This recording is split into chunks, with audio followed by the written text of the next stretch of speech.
Hi there, this is Sean Polston with TucsonShortSaleNegotiator.com and 520ShortSale.com. Thanks for visiting my website today.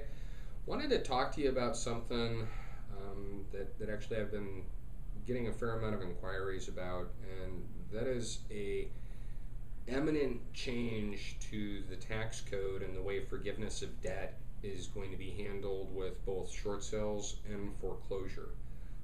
After you complete a short sale, the lender is required by the Internal Revenue Service, the IRS, to issue a 1099 for the phantom income, they call it, for the amount of gain in between what the lender netted as proceeds and then what the loan amount was.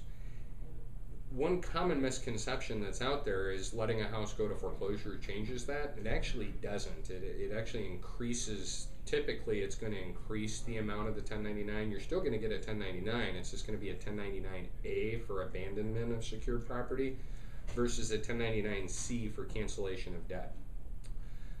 Typically, the lenders have more costs associated with foreclosure. They also sell the properties for less than what we sell them for in a short sale.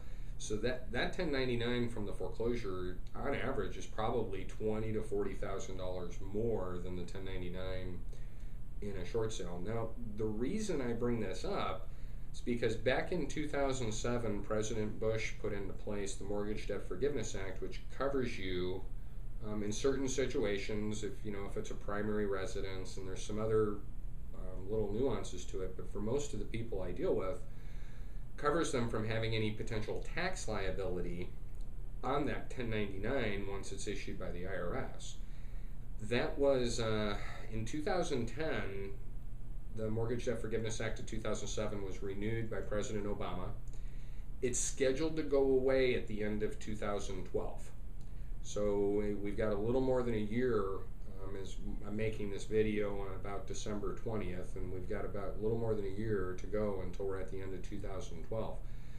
The reason this is incredibly important information for you is my typical short sale process takes from 3 to 6 months to complete.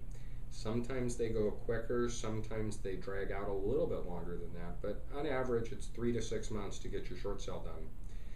If you're in a situation where you're trying to decide if you walk away from that house or you go short sale, and even if you've maybe just started missing payments or you're contemplating stopping making payments on your property, in Arizona, the average time it's taking a lender to foreclose on a home is 12 to 15 months.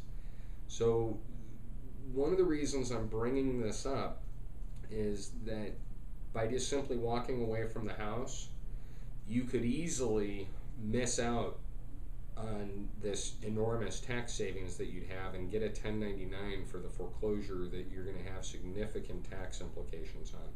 I can't tell you exactly whether you would or wouldn't have tax implications on it because a CPA actually has to get a look at your entire situation. Mortgage Debt Forgiveness Act is pretty straightforward, though. I mean, you can read about it at irs.gov, and you can type in Mortgage Debt Forgiveness Act of 2007. I'll have my web guy put up a link to that here on the site, so you can visit it that way too.